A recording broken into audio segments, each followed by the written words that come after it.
America's mass gun violence epidemic won't let Latino LGBTQ plus community heal. From Latin Night Pulse attack. On June 12, 2016, a gunman opened fire inside of Pulse Nightclub in Orlando. The shooter originally intended for his attack to be at Disney Springs, but due to heavy security at the shopping district, he changed his target to a nightclub. He narrowed his choices to Eve Nightclub or Pulse before finally deciding on Pulse. Without knowing who his targets were, he proceeded to enact what was at the time the largest mass shooting in the United States. 49 members of the LGBT plus and Latin community were killed that night, with 58 others being injured. Friday nights were Latin night at Pulse, and it was one of the few LGBTQ plus bars in Orlando that was welcoming of the large but scattered Latin community in Central Florida. With nearly 400 shootings just in 2022, the hope for change that many had after the Pulse shooting has been shattered. And the trauma experienced by those involved stays fresh in the minds of the communities most affected by the events, the LGBTQ plus and Latin communities. I can still remember that day and how dire. It's crazy to hear it again. 40 people were murdered. More. And actually, I believe 58. More. 58, right? 58. Sorry. 58. Sorry, 58 people lost their lives. And yeah, we're in, I believe, in a worse state now in terms of gun ownership and gun violence in public spaces that we were back then. And it's really sad to see. And we just had that case in Houston with the children in the school, and it affected mainly Latinos. So that was very interesting as a community to go through.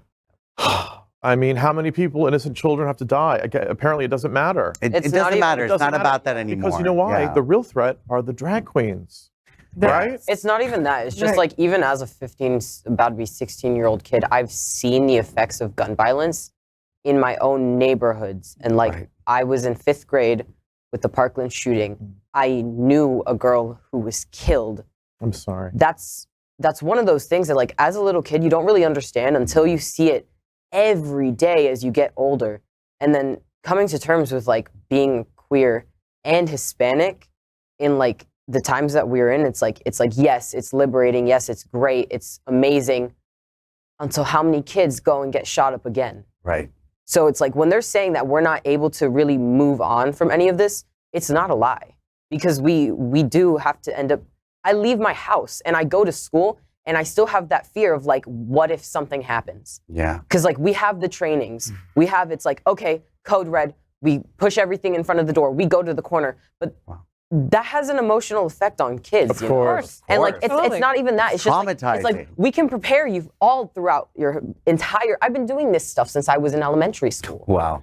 In 2nd grade, we were on lockdown because there was a threat made online about to shoot up our school for a party that we were having on the last few days of school. It's unacceptable. And we're over here. We're not doing, Congress isn't doing anything. No. They're bought out by the NRA, and it's just, we need to have safe gun laws. No one's saying to get rid of the Second Amendment, but we can't No go one around needs a machine gun. And there has to No be, American citizen there has to be needs vetting. an automatic But that's weapon. the thing. It's become a culture where we see mostly white, I've only seen white, American or of European descent families like start gifting their children guns when they turn 16 and 15, you That know. is the weirdest and thing that's I've ever an heard. American it's regional, culture too. that's quite extreme. I mean, guys, as an outsider, I'm a Latino. I came from one of the most dangerous countries in the world, Guatemala, where everyone had a gun and they didn't want it. And I came here because for the first time, I could just walk down the street and buy, you could never just have the freedom you have here because of the gun violence. So for me, it's crazy because I was escaping gun violence only to come and see more gun violence. So I want to clear something up because, look, we have allies across, cultural lines, okay?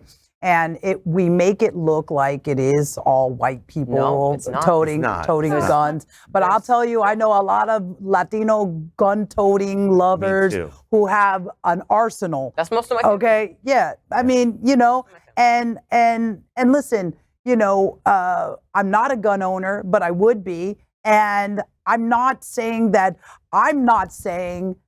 there should be a ban on any weapons. I agree. I believe that civilians don't need automatic, Subautomatic That's machine a guns. subautomatic. That's I mean, Absolutely right. why do we need that? I just don't understand why we would need anything like that unless we're going to war or we're out to kill something. And When we talk about emasculation in guns, a lot of that is posturing around feeling more macho and feeling more in power. And feeling, the bigger your gun, and then this sort of empowerment thing, because people, I guess, and how did that And affect? to add to that, and what I was saying before about American culture loving guns, a lot of immigrants start getting into the whole gun ownership thing because they want to Americanize themselves. They want to, be like the Americans. So it's kind of terrorizing. I want to know what we can do as a community also to really protect our community when we throw these big parties and we're We're a doing soft these kind of target. things. Because we are a soft target. We want everybody to come to the party, and a lot of people are out of their minds and enjoying the music and having their experience. So that being said, are these spaces safe for us? And when we're seeing schools getting shot up, what makes us think that our nights are safer than the school? We're in a They're fool's not. paradise. That's the whole thing. They're not. It They're is not.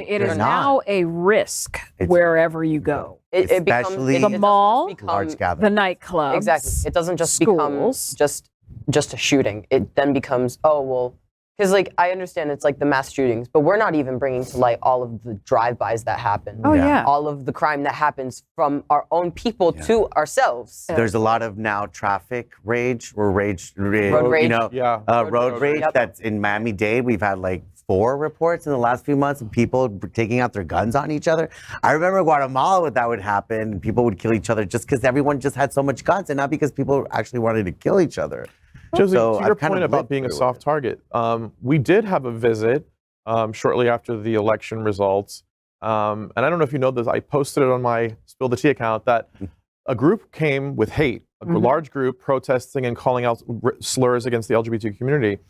And rather than take the bait, I was really impressed that Stephen Neal, our violinist, part of the Synergy Twins, met that hate mob with love and started playing music. And they were dumbfounded. They didn't know how to react to that. They were hoping to start a fight. But it goes to show, as wonderful as his actions were, it goes to show that people do know we're here, they don't like it, and they have made their presence known more than once. And so we were lucky that time, thanks to Stephen Neal and his genius being an artist, and he made them leave just with music, as opposed to the fight that they were looking for. So you're right, we have to be more cognizant and vigilant and not take it for granted. Well, a few years ago, I attended the 3 Point Festival, which is a very artsy, a lot of queer people attend to it. It's a music festival in Wynwood, right? And it's very progressive festival, and a lot of progressive-minded people go to this fest. And it was announced, I guess last year and the year before was the first time that no guns would be allowed anymore. And this was a huge headline. And first of all, as someone who's been there, I was like, there was guns? Yes, Second there of were. all, the madness that ensued, the people who were mad, saying they weren't going to go anymore because they couldn't carry their gun. I couldn't believe that I was around so many people with guns. So if you think that you're in a progressive festival and you're surrounded by people who are not armed, you are wrong. Yeah. All right? Anyway. It's called a concealed weapons permit for a reason. Yeah. LGBTQ plus news is vital for our community and for the broader world as a whole. We have enough enemies at Fox News. Tucker, Sean, and Laura are loud. We need passionate allies. Happening Out Television Network, Queer News Tonight, and It's Happening Out are literally out of the closet and into the headlines. Our community needs your support. Like this broadcast and subscribe now to ensure the growth of the entire LGBTQ plus community.